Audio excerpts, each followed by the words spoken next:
Welcome, everyone. I'm Jeremy Ginoza, And this is Dr. Yevgeniy Elikh. and we are broadcasting from Skagit Regional Health Family Medicine Residency, and here bringing you our talk on chronic essential hypertension in adults. And I want to start us off today with a little historical perspective. And back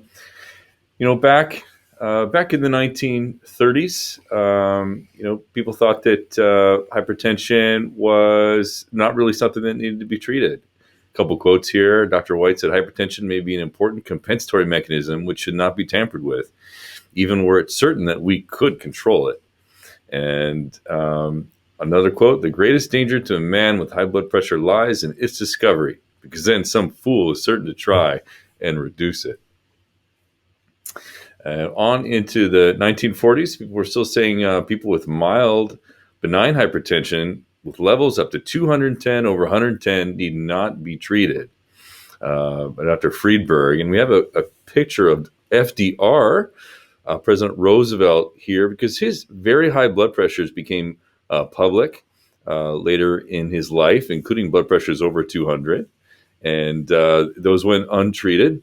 And eventually did die of brain hemorrhage, possibly also in the context of cancer. And on into the later decades, beta blockers and diuretics first were introduced in 1950.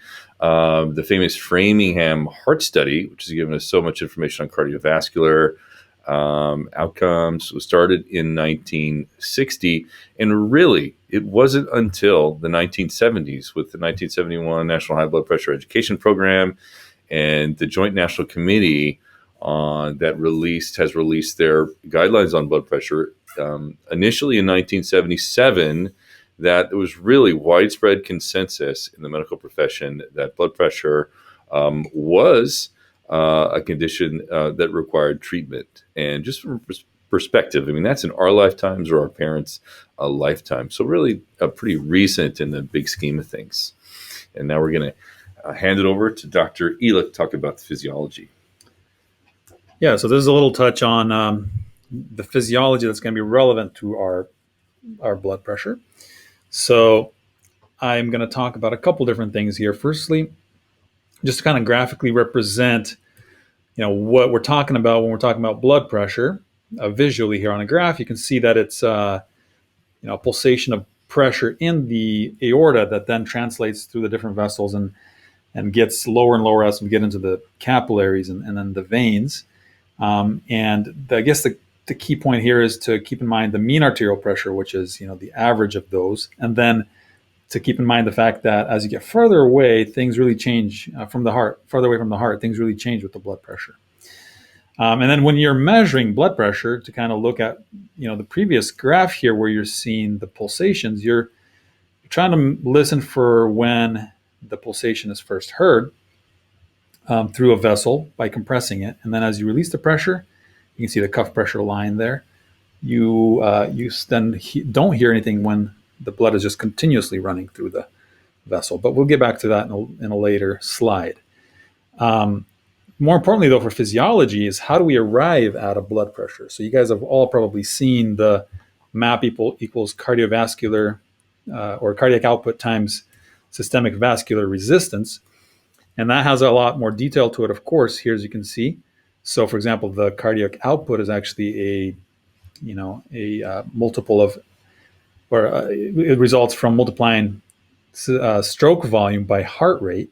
And then stroke volume is dependent upon the preload on the heart and how hard the heart squeezes, which is the inotropy. And then the preload is determined by how much blood volume you have and the venous compliance, which means how much the veins are pushing the blood into the heart to preload before the stroke volume. So the reason I show this is just to kind of point out where how we get to the map or the blood pressure, and the fact that really when we treat hypertension, we're kind of working on 2 points in this whole map. We're working on the blood volume and on the systemic vascular resistance. But you can see the systemic vascular resistance has an arrow going to it from all four of those yellow boxes, which means there's a ton of different factors influencing the resistance of the vessels. And so we talk, about kind of two different types of hypertension. One is a volume-mediated type of hypertension, which results from things like, where you have retained water in your system from, high sodium. It could be a genetic predisposition to sodium retention, or it could be a low renin. And mostly who's affected by this kind of volume-mediated hypertension? Well, it's usually African Americans, elderly, and people who have resistant to hypertension or chronic kidney disease. And this kind of hypertension is more responsive to diuretics than ACE inhibitors. And then the other type is the hypertension that's considered or kind of categorized as vasoconstriction mediated hypertension. So this is where, I'll talk about these systems in a little bit, where the renin, angiotensin, aldosterone system is causing vasoconstriction, specifically with the angiotensin, or a sympathetic nervous system where, you have a kind of a fight or flight response and you're clamping down your blood vessels, or other things like endothelial dysfunction and so on. And so just keeping in mind those categories and kind of how we're approaching, and then where our medications are working in all these different areas. So now to look at how do we control blood pressure, considering and keeping in mind that big map, there's really two kind of categories of how blood pressure is controlled. One of them is controlling blood pressure on a seconds to minutes kind of level. And this is really done by the sympathetic nervous system. So, for example, here you can see blood pressure goes down, then that leads to the stretch receptors in the aortic arch to be not as stretched, which sends a signal to the brain stem, and baroreceptors in that area send signals to the heart and to the blood vessels, to the arteries, stimulate the heart to beat faster, clamp down the blood vessels, the blood pressure goes up. So that's really the sympathetic control, and that's for really quick control, like when you're getting out of bed or something like that, and from asleep, and you need the blood pressure to keep blood going to your head. The other one, and to mention, the seconds to minutes, usually that it stays with it for seconds to minutes. But if you're constantly stressed, it can turn into like a chronic hypertension due to that.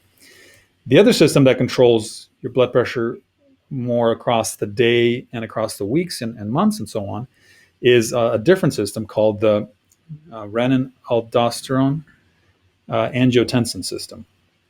And this one really affects your blood pressure on more of a scale of days and months. So the way it works is, if you just start by imagining the blood pressure going down, then that will trigger a low blood pressure in the afferent arteriole. You can see there at the top. They are going into the baroreceptor mechanism of the nephron in the glomerulus. So you have a low blood pressure that acts on the justoglomerular cells that then release renin, and that goes into the circulation.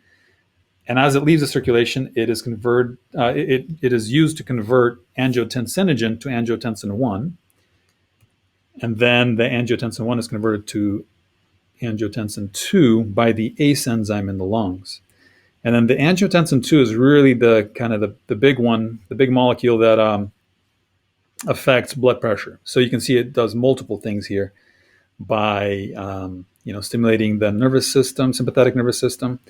But mainly we focus on the fact that it affects the blood vessels with vasoconstriction, and also goes to the adrenal gland, which produces aldosterone, and that leads to sodium reabsorption from the filtrate, and then water follows that back into the blood vessels. And so the vasoconstriction and the sodium and water reabsorption from the kidneys, basically water retention, leads to that blood pressure going up. And so that's how you're trying to really adjust a low blood pressure back to be high. Now, if there's any dysfunction in the system, you can see how the blood pressure could be high when you don't want it to be. And so then there's kind of three categories of why hypertension occurs. Either you have too much salt in the system, too much water, or too much sympathetic activity. And I think that just is kind of a summary of what I talked about. And then the other thing I wanted to mention too is we hear a lot about ACE and ARB and what they do at the kidney level. And I just wanted to show that a little bit. So going back to the baroreceptor mechanism in the glomerulus there, you can see that what the ACE and the ARB really do ultimately is they dilate the efferent arteriole, which basically allows pressure in the glomerulus to be lower, blood pressure. And that allows less creatinine to be filtered out of the blood vessel, as you can see there in the blue diagram. And then the creatinine is retained in the serum. And so ultimately, your serum creatinine starts to climb if you do that. And so just to keep that in mind, and that's really where when we talk about the benefit of that or the effects of that on the kidney, this is what we're referring to. And then just I borrowed a slide here from another presenter where there's a good summary of what to expect when you're starting an ACE inhibitor or an ARB. You can really have a small increase in serum creatinine, and that's okay up to about a 30% bump. And then if it's above that, you really want to consider stopping the drug. So, and then a brief touch on secondary hypertension. Our talk today is not really about secondary hypertension, but just to kind of put into perspective, this could be a whole separate talk.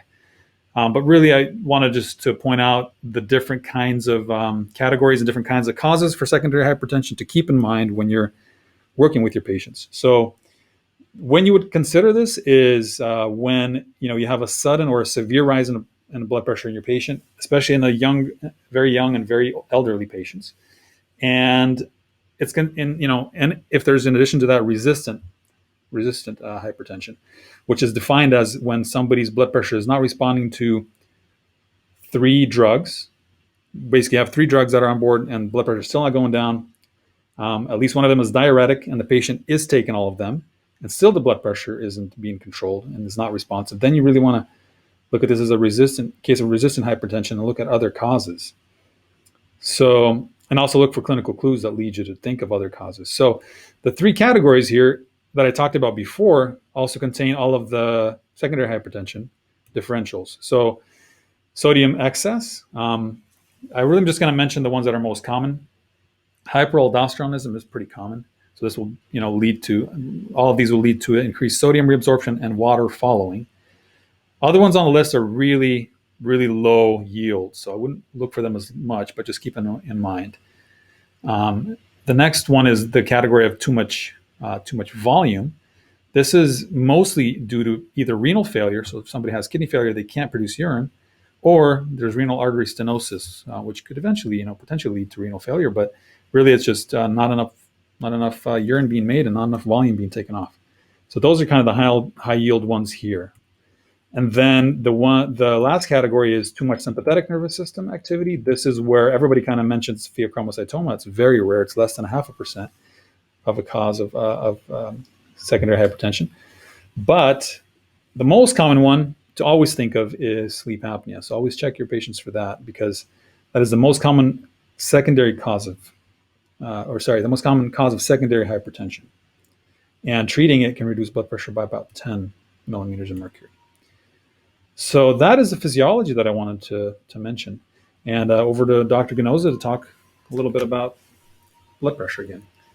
Yeah, so I wanted to represent visually how accurately measuring blood pressure is one of the really fine arts of medicine and should be done with great care. So this is how I used to think about blood pressure, with its kind of baseline level and occasional spikes from things that might be stressful, like checking the news or going to the doctor's office.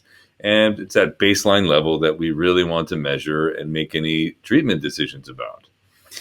And then if I were to guess how patients picture their blood pressure, I really think they really associate it with stress.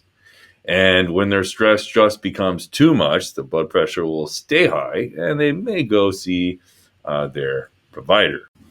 But if you actually look at the readout of ambulatory blood pressure monitoring over 24 hours, it looks a lot like this. Blood pressure tends to be a little higher during the day, tends to run lower at night, but moment to moment, it has variability, and any given single reading could be representative or not very representative of a patient's kind of mean or average blood pressure that we really would ideally like to have and make our decisions about.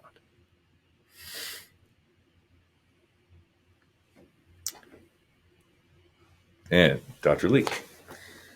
All right, guys. Now I just want to go over to talk a little bit about how we measure blood pressure, because it's very important. A quote from Norman Kaplan: "The measurement of blood pressure is likely the clinical procedure of greatest importance that is performed in the sloppiest manner." It's an interesting quote. There's a lot of probably more important procedures, of course, but that's interesting to think about.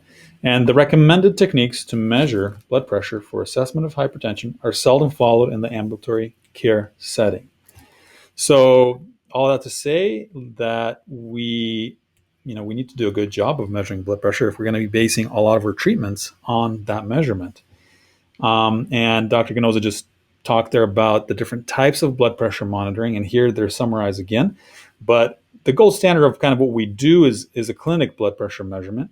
And again, to look at that, we saw this slide before. We're looking at, how does measuring blood pressure actually work? Well, you're listening for the Korsakoff sounds, which is the sounds at the brachial artery, or a machine is doing this for you. But if you're doing this manually, you're listening for the first heart sound when the blood vessel just starts to open up and blood starts squeezing past that stethoscope.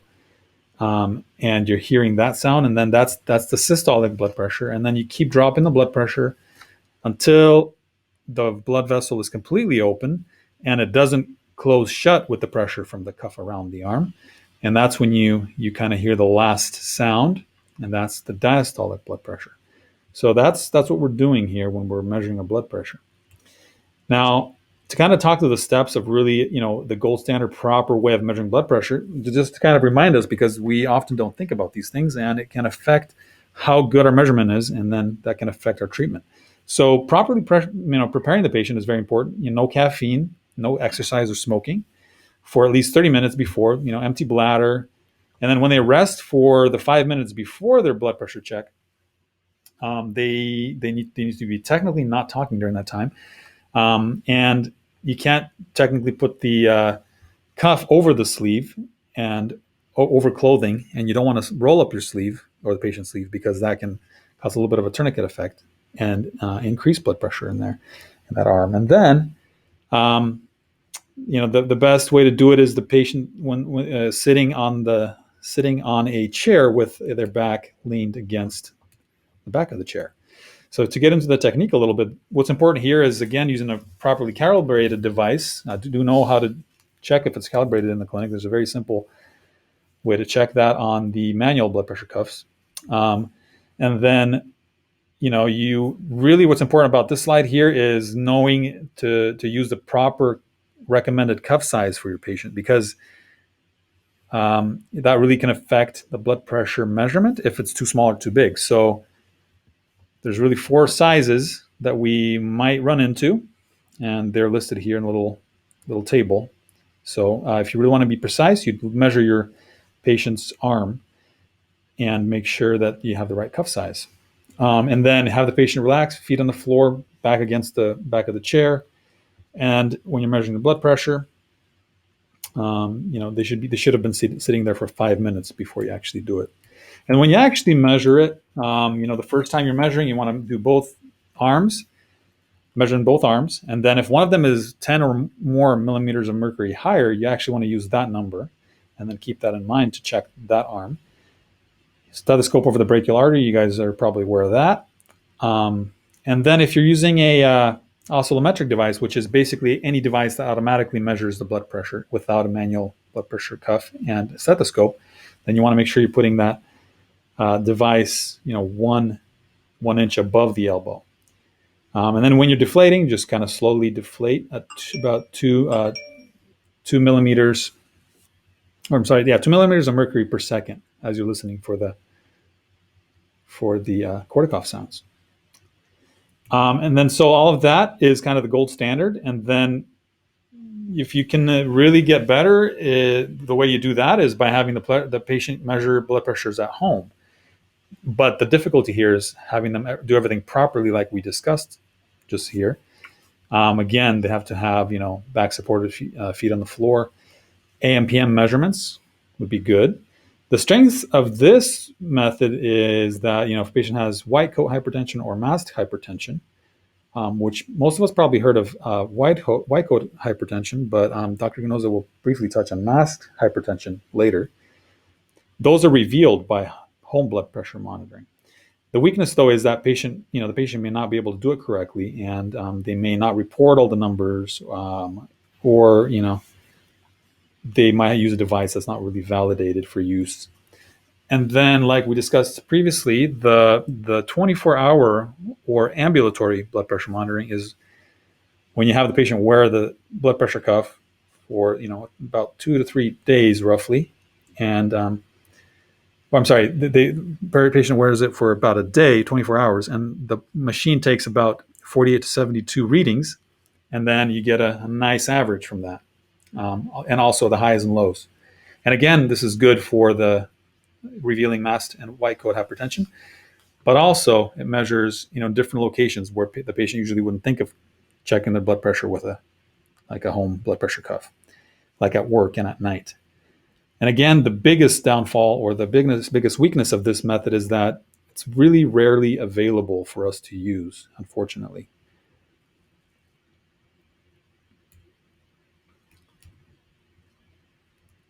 All right, now over to the evidence base. Dr. Ginoza. Okay, so when it became clear that hypertension was associated with higher cardiovascular risk, the studies were largely observational. And that association is progressive and linear and starts at a modest blood pressure, 115/75 in adults aged 40 to 89. It translates into a doubling of cardiovascular risk from ischemic heart disease and stroke for every increase of 20 millimeters of mercury systolic or 10 diastolic. And here is that represented graphically. But this wasn't high quality evidence that treating hypertension lowers the cardiovascular risk. As recently as 2012, within the last decade, a Cochrane review concluded that treating non-severe hypertension in patients with lower cardiovascular risk did not show benefit in morbidity and mortality over the course of 5 years. May have raised the question, do we just need more and or longer term studies? This is one of several key questions that we really needed evidence to address. Should mild hypertension be treated in lower risk patients? Do elderly patients need higher blood pressure to maintain function, especially cognitive function? And this was one of the reasons given over the years for not treating blood pressure in older patients. And then how tightly should blood pressure be controlled, particularly in cardiovascular disease and in diabetes? So 2008, we have the hypertension in the very elderly or HIVET study. It was a randomized controlled trial, double-blind, placebo-controlled, almost 4,000 patients in several countries. All of them were at least 80 years old and had a blood pressure of at least 160. They chose a target blood pressure of less than 150 and followed them for nearly 2 years. Interestingly, this was an international study, and they used a thiazide diuretic called indapamide and an ACE inhibitor called perindopril. The treatment significantly decreased all-cause mortality, fatal stroke, and heart failure. Death from any cause decreased 21%, heart failure decreased 64%, stroke decreased by 30%, though it didn't reach statistical significance. It was close with a fairly large treatment effect. There were fewer side effects, serious side effects in the treatment group, actually, 358 versus 448 in control. The trial was stopped 2 years early because of the convincing results. And there was funding from a mix of charity and industry sources. Now, before the Accord study in 2010, there was a recommendation from the JNC7 to target blood pressure in diabetes less than 130/80, but the evidence was limited to observational studies and expert opinion. So the Accord blood pressure study was a randomized controlled trial, non-blinded, 4,700 some patients with type 2 diabetes in the US and Canada. And they separated patients into an intensive treatment group less than 120 and standard less than 140 with a mean follow-up of nearly 5 years. Funding came from National Institutes of Health. Pharmaceutical companies provided medications and supplies. And they weren't very specific about medications other than they use FDA-approved medications. Their primary outcomes were composite of non-fatal MI, non-fatal stroke, and cardiovascular deaths. And they found no difference between the intensive treatment group and the standard treatment group for their primary outcomes. There was a significant difference in the number of strokes, less in the intensive treatment group of 36 versus a standard treatment group of 62, though they did note a number needed to treat of 89 over 5 years. And there were increased serious adverse events in the intensive treatment group versus the standard group. So the Accord study suggested that a less aggressive blood pressure target in diabetes may be appropriate. And now to the trial that's been arguably the most influential of the last decade. The systolic blood pressure intervention trial, SPRINT of 2015, was a randomized controlled trial, single-blinded. The researchers looking at outcomes were blinded to which treatment group patients were in. It was over 9,000 patients, at least 50 adults, at least 50 years old, with a baseline blood pressure of over 130. They excluded diabetes because of the Accord trial, which we just talked about, and they separated their treatment groups into an intensive below 120 target and the standard below 140. Their primary composite outcome were ACS, including MI, stroke, heart failure, and death from cardiovascular causes. A little more about the study, since it's been so important. All of the patients were at increased cardiovascular risk based on their age or history. There were over 3,000 women, over 2,000 with chronic kidney disease, nearly 2,000 with cardiovascular disease, and over 2,600 were 75 years of age or older. Nearly 4,000 were non-white. And their key conclusions, again, included no diabetes, no previous stroke, and no symptomatic heart failure in the last 6 months. So it is important to note that in the intensive treatment group, although they had a goal of less than 120, on average, they were not able to achieve that. They achieved a mean blood pressure of 121.4, and the standard group achieved a mean blood pressure of 136.2. And as for results, in the intensive group, there was a 25% decrease in major cardiovascular events and a 27% decrease in all-cause mortality.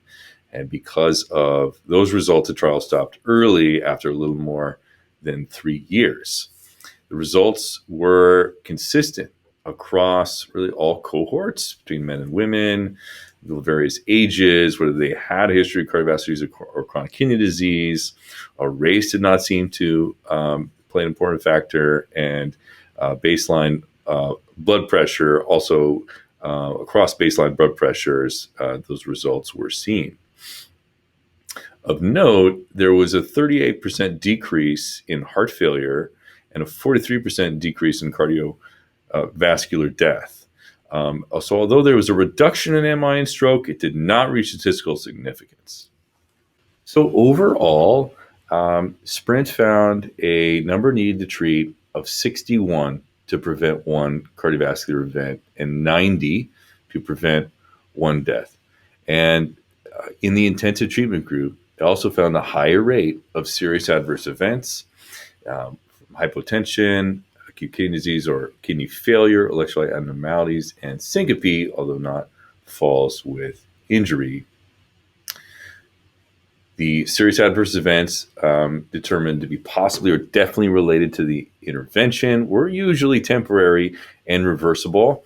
But there you can see it was higher at 4.7% in the intensive treatment group versus 2.5% in the standard group. And this is where balancing the benefits with the harms gets more murky. So can we get more specific about these numbers? Well, it turns out in 2017, a research group based in Stanford and the University of Michigan developed models for predicting the absolute risk of cardiovascular disease and adverse events with intensive blood pressure lowering, and they based their data on the SPRINT and ACCORD trials. What they did was they stratified patients by risk into low, middle, and high risk groups, both for predicted cardiovascular benefit and risk of significant adverse events. And these were some of their criteria. Now, in the group with the highest predicted benefit, they calculated a number needed to treat of 24 to prevent one cardiovascular event or death over 5 years. And that translated to an absolute risk reduction of 4.2%. Among those considered at middle risk, the number needed to treat was 76. And in the lowest subgroup, was determined there was no significant benefit of the intensive treatment. In the group thought to be at highest predicted risk of harm, there was a number needed harm of 27 for an adverse event with an absolute risk increase of 3.8%. The middle subgroup had a number needed harm of 41. And in those at lowest risk, there was no significant difference in adverse events. So this can help to put the benefits and harms into some perspective. And when the number needed to treat and the number needed to harm are comparable or unfavorable, you can see where many experts could disagree. And in sorting this out, I want to point out a couple of tools. One is a SPRINT trial score calculator. So you enter your information for your patient, and then it will translate into how applicable the SPRINT trial is to them and their demographics and kind of risk profile. And this calculator, based on similar demographics and patient numbers, will actually give you a number needed to treat and a number needed to harm to weigh both of those. So, as you may know, this SPRINT trial has led to a lot of controversy over whether we should go for more intensive blood pressure control. And it really has come down to whether our target should be 10 points lower than the standard of 140 over 90. And it made news that the SPRINT and the guidelines that came out of it would increase the national prevalence of hypertension to nearly 2/3 of adults from the ages of 45 to 75. But I want to simplify this for us, and I want to pull out one of the key points from the American College of Cardiology guideline. The out-of-office and self-monitoring of blood pressure measurements are recommended to confirm the diagnosis of hypertension and for titration of blood pressure lowering medication in conjunction with clinical interventions and telehealth counseling. Corresponding blood pressures based on site or methods are in the office or clinic, 140 over 90 correlates with the home blood pressure monitoring program of 135 over 85 and a daytime ambulatory blood pressure monitoring of 135 over 85. Stay with me here. Now, the national quality measures from Center for Medicaid Services says if there are multiple blood pressures on the same date of service, use the lowest systolic and the lowest diastolic blood pressure on that date as the representative blood pressure. Arguably, we should use the average home blood pressure if they're doing home monitoring, but if in the office, go with the lowest reading. So my suggestion for how to lower blood pressure by 10 points or to get a more accurate reading, we can certainly recommend the home blood pressure monitoring, which is preferred, or go with the lowest in-office reading. We can round down the in-office blood pressure by 5 points according to the more intensive treatment guidelines. Check the office blood pressure a second or even a third time, and in practice, I've saved patients an extra office visit by checking that third blood pressure and seeing that it's much better. You can recheck the office blood pressure and emphasize one or more of the simple measures that can get a blood pressure reading by 5 to 10 points lower each. Sitting in a chair with back supported, if your MA is checking their blood pressure on the exam table, then you can get them to that chair with the back supported and make sure that they're waiting the 1 to 5 minutes before recheck, and that they're sitting with their arm supported at heart level, and relaxed.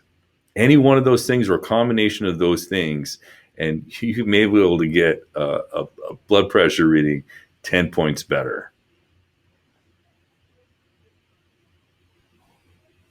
So, and Dr. Elikh's going to lead us off with the guideline highlights. So that was a very good overview of all of the research that has been coming up to this point. Here we're going to look at more of a distilled recommendation, more distilled recommendation guidelines from all the different societies and associations. So this one here specifically, we're looking at the ACC AHA guidelines and recommendations. So, we're looking for a normal blood pressure of less than 120/80. And then on the right, kind of outline some of the treatment that you could be doing at that point. So if somebody's below those blood pressures, you could just treat with lifestyle and recheck it every year. And then elevated is considered less than 130 over less than 80. So we're only looking at the systolic elevation. So that's considered an elevated blood pressure. Again, just keep rechecking it. Stage 1 is less than 140 over less than 90. And then treatment changes in this category based on their cardiovascular risk. And if that's greater than 10% or equal to, then, lifestyle plus one med and then recheck every month. And then you get to stage 2, which is above greater than 140 over greater than 90. And this is where you want to get more intensive with 2 medications and keep checking them, following up with them, every month until you get there. To the goal. And then urgency and emergency are, out of the realm of this discussion, but that's where you admit potentially and treat with IV medications. So this is now the JNC 8 guidelines. There's a little bit different. They don't go even close to as low as less than 120 over 80. They kind of break up everybody into 2 main groups, general population versus those who have, other, meaning general population, meaning patients without other risk factor diseases.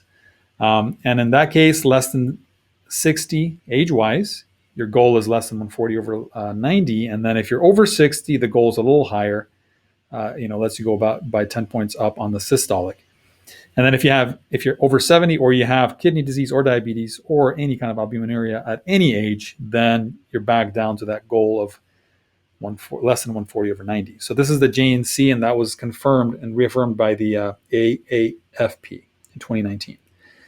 And now, back to Dr. Ginoza. Yeah. And then there's the European Society of Cardiology, Society of Hypertension, and they did recommend considering further treating blood pressure in the 130s range and getting it below 130 over 85 when cardiovascular risk is very high.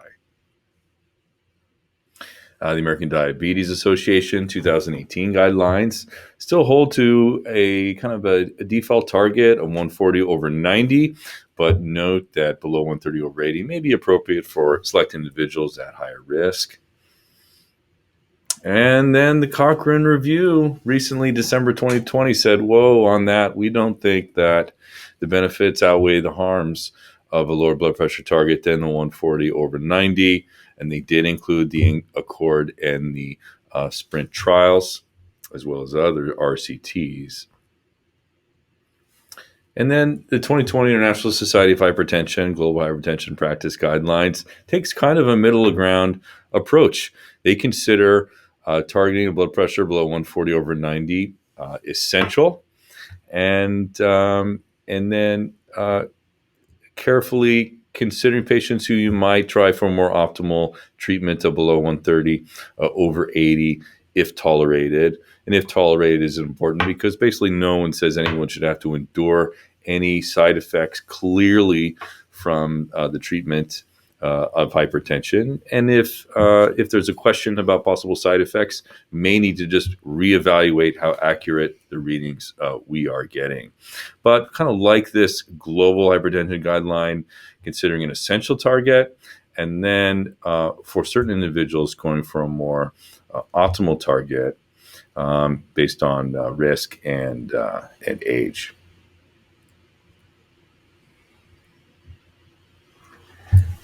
Now, to get into some of the interventions, so we talked about all the guidelines and the research background. Here, we're still looking at more, what do we do with what we know? So the first thing, as you saw on that previous slide where we talked about, treating with lifestyle, is obviously treating with lifestyle modifications. So this includes all of these things here, as you can see, smoking cessation if the patient is smoking, diet changes, specifically.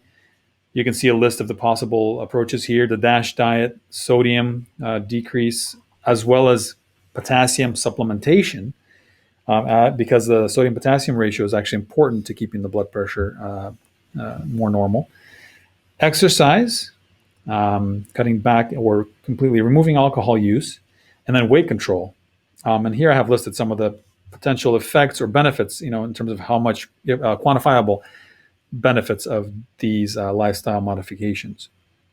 And then addressing other, causes that may lead to stress and cause continuous kind of elevation of blood pressure, as well as some herbal medicines that you might have not have thought about to consider in your patients that may increase blood pressure. And so then that's lifestyle, but then we have medications that we need to look at. And so generally, you can almost start almost any medication on anybody and it will probably work, but there's a guideline to try to kind of start with ones that are, if it for different populations are more important. So in the case of a non-Black person, we recommend, the recommendation is to start with a thiazide usually, or you can use any of them, but usually a thiazide or a calcium channel blocker, and then an ACE or an ARB, and you can add up to 3 of these if need be. And then if it's an African American or Black patient with no kidney disease or heart failure, then you want to start with a thiazide or a calcium channel blocker. Now, regardless of all of that, if anybody has CKD, kidney disease, then you want to have at least an ACE or an ARB on board. And heart failure, a thiazide or an ACE is better than a calcium channel blocker. Coronary artery disease, beta blockers are okay to use there. And diabetes, you always want to have the ACE inhibitor unless the patient has microalbuminuria. Especially if the patient has microalbuminuria, because like when I mentioned before with what the ACE inhibitor does with the kidney and relaxing that efferent arteriole, it kind of rests and protects the kidney. And then for stroke, again, an ACE or a diuretic.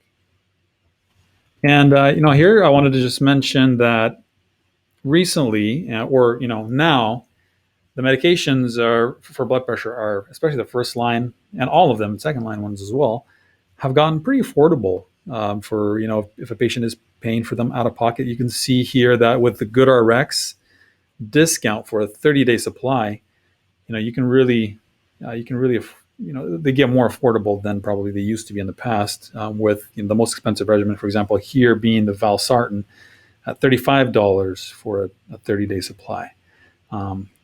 And by the way, thank you very much to Francis Marfo, our PharmD student, who actually put this together with all the pricing and the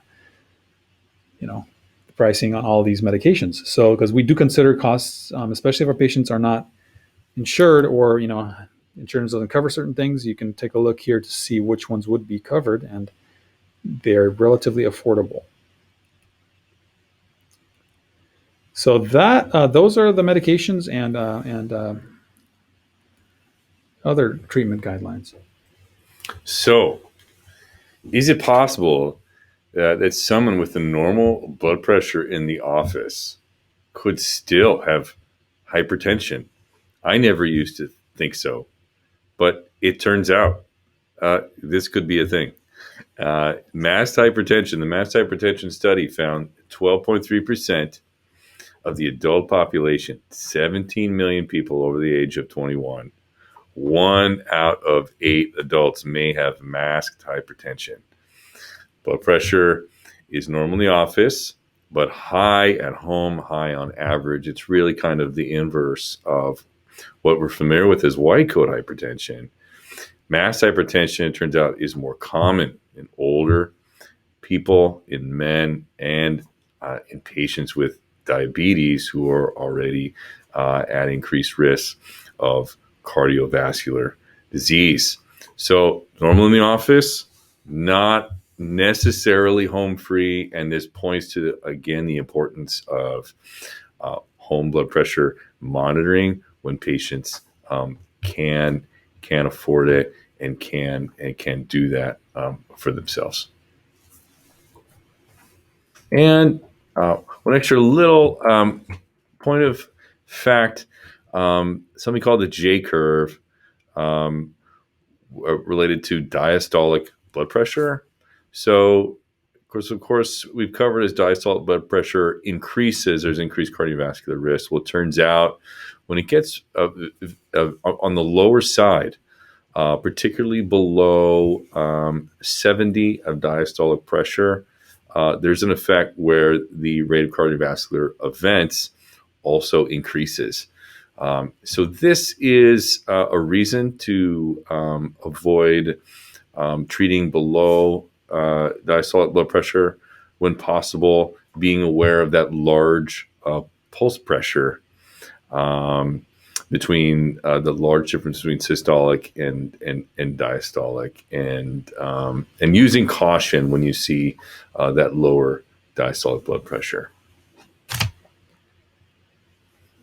All right. Well, this kind of concludes our talk, and just to summarize here at the end, the key slide I think we're taking away here is the 24-hour blood pressure monitoring, and really that we're looking at trying to know really what is ultimately our patient's actual average mean arterial blood pressure, and trying to get to that and know it before we treat. And this gets into the art of checking blood pressure, both in the clinic and also, getting your patients to check their blood pressures at home, or doing a 24-hour home monitoring if possible. And what's an important takeaway is that the cardiovascular risk increases as the blood pressure increases progressively. It's like a linear relationship, and the more you can lower the blood pressure safely, without having the side effects, and the problems with what we just looked at there in the J curve, not going too low, then we can lower then we can lower that cardiovascular risk more.